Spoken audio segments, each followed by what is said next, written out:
Oi, meus amores, tudo bem com vocês? Estou de volta com muito mais novidades, informações para vocês, preparados com todo carinho.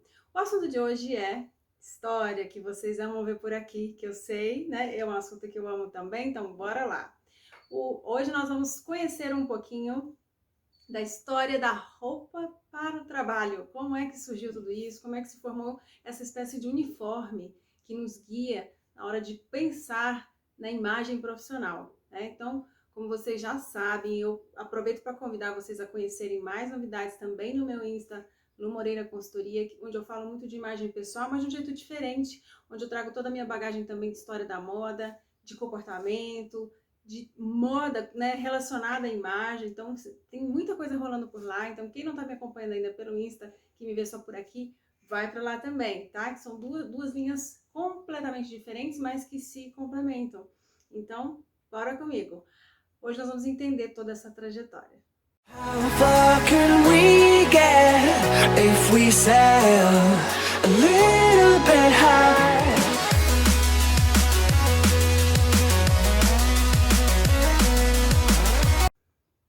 Bom, na imagem profissional, que na verdade, assim, a gente usa esse termo mais para que as pessoas entendam, mas é imagem pessoal. De qualquer forma, a gente usa o termo imagem pessoal, porque ela vai impactar na imagem, tanto na vida profissional quanto na vida pessoal, tá? Mas a gente acaba usando o termo imagem profissional para que as pessoas entendam que, de repente, naquele momento, o foco é mais o trabalho, tá? Então, vamos entender como é que surgiu esse código de estilo, essa imagem que hoje a gente associa tanto a roupa profissional, a roupa para o trabalho, né? E para os meninos e para as meninas. Então, venham todos comigo. Olha só, quando a gente tem aí a virada do século XVIII para o século XIX, acontece a chamada Revolução Francesa, em 1789, mas não vou me aprofundar aqui em Revolução Francesa, sei que todo mundo já estudou em algum momento na escola e a gente pode um dia falar só sobre isso, qual foi o impacto da Revolução Francesa sobre a moda no mundo. Mas, assim, o fato é que este momento no mundo, porque foi na França, mas a França influenciava o mundo, né? E principalmente no que se refere à aparência, comportamentos, então impactou o mundo inteiro, tá? Vai da França para o mundo. As pessoas começaram, os homens começaram a se voltar um pouco mais para o mundo do trabalho. E aquela ideia de que o mais privilegiado era aquele que tinha nascido numa família nobre, vai cada vez diminuindo o seu impacto. E aí, aquele que era o cara era aquele que ganhava mais dinheiro. E aí veio todo o avanço, né, do desenvolvimento industrial, da revolução industrial, que não é apenas no século XIX, como muita gente pensa, ela vinha já se desenvolvendo, mas ela tem o seu grande pico, o seu grande boom, como eu costumo dizer, no século XIX. Então a Revolução Francesa ajuda muito nisso e lógico que junto vem todo esse impacto do capitalismo no mundo inteiro. Então passa a valer o dinheiro, né? Aquele cara que é o industrial, o profissional, o empresário, o advogado, enfim, diversas profissões. E aí ele começa a ter um código visual. Por quê? Por que tem esse código visual? Porque já não era mais de bom tom, já não fazia mais sentido o homem se enfeitar tanto para mostrar a sua nobreza, para mostrar.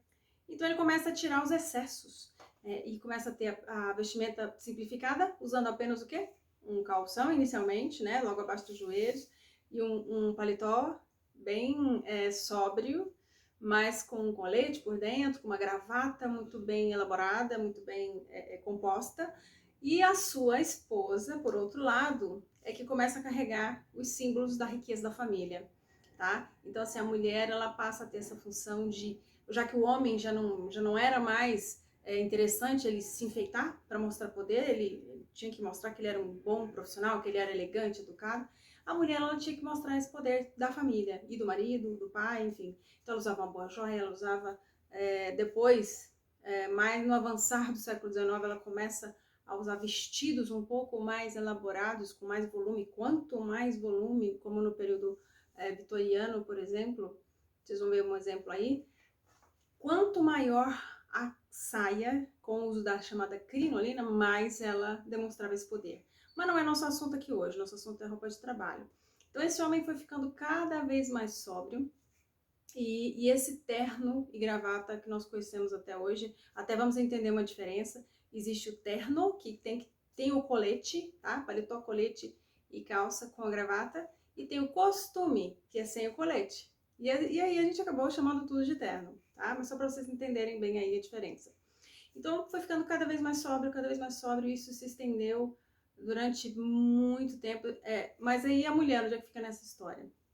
A mulher, ela no século XIX, ainda no vitoriano, essa mulher, ela, inclusive inspirada por grandes mulheres aí do século XIX, foi um século muito importante, de muitas invenções, de muitas mudanças de comportamento, desses rituais sociais, enfim. E essa mulher, ela começa a querer ser mais atuante, não ser só o bibelô que demonstra o poder financeiro da família e que se preocupa com o bordado, com a moda, enfim. Então ela começa a praticar esportes, ela começa a querer ir para o mercado de trabalho, isso ainda era muito utópico, mas ela começa esse caminho. E aí ela vai tendo uma primeira roupa de trabalho, a primeira roupa esportiva. A roupa esportiva, inclusive, ajudou muito, né? A mulher, primeiro ela tem o vestido subdividido em duas partes, para que ela tivesse mais mobilidade, então ela usava um casaqueto com uma saia rodada. Esse é o nosso primeiro tailleur, né? Que é o famoso terninho hoje, que as mulheres usam tanto em muitas funções profissionais, e é um uniforme de trabalho, né? Então começa ali, é o primeiro tailleur dessas mulheres, é um casaqueto com uma saia rodada. E daí ele foi evoluindo, né? Então foi reduzindo, até chegando no século XX, a gente conseguir perceber que o homem continuava na mesma linha do terno sóbrio, até ali por volta dos anos 60, tá? A mulher, ela foi ganhando, dando um passinho a mais. Então, ela tem um passinho a mais, por exemplo, no século XX, lá já nos anos 20, com Chanel.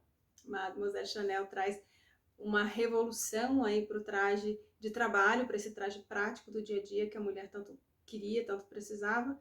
Mas nesse meio tempo teve uma guerra, a Primeira Guerra Mundial, que foi decisiva. Então não foi só Chanel, ela foi importantíssima, com toda certeza, mas a Primeira Guerra Mundial foi mais impactante ainda, já que a mulher teve que ir para frente de trabalho, então ela também se sentiu mais poderosa e ela foi um pouco mais para o mercado de trabalho, foi lutar pelos seus direitos, mas a gente vai ter um vídeo falando só sobre a Revolução Feminina, tá? Não é o caso aqui hoje.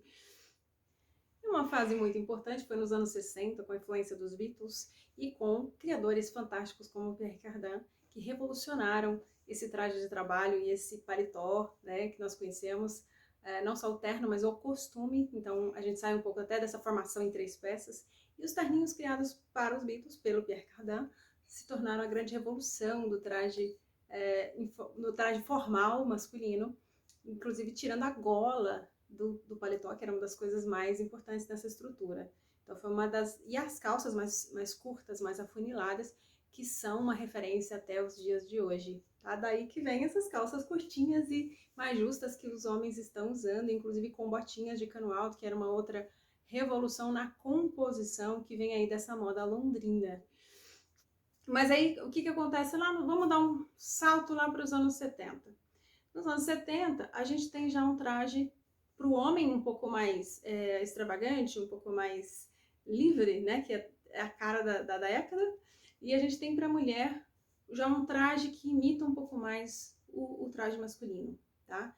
Então, houve o primeiro terno feminino ali nos anos 60, e aí depois vai para os anos 70 com aquela carinha um pouco mais extravagante, e tinha ali uma influência de mulheres muito fortes nos seriados da TV, como por exemplo as Panteras, tá? Então as primeiras Panteras, as primeiras versões, elas usavam essa roupa bem executiva, bem roupa de trabalho, e isso foi assim um marco para a mulher, já que ela estava ganhando cada vez mais espaço no mundo profissional.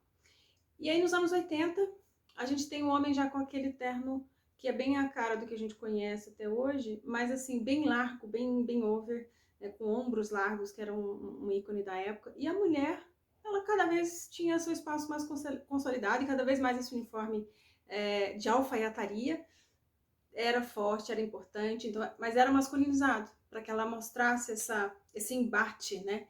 Essa competição com o homem. Cada vez isso foi se estendendo ao longo do século todo. E ela vem com aquela roupa bem largona, ou às vezes até trazendo as suas curvas numa saia mais justa, mas esse over é bem a cara dos anos 80, né? Então também vai para roupa de trabalho. E aí daí pra frente, a gente não para mais, não dá pra gente fazer o caminho todo, senão o vídeo vai ficando muito grande.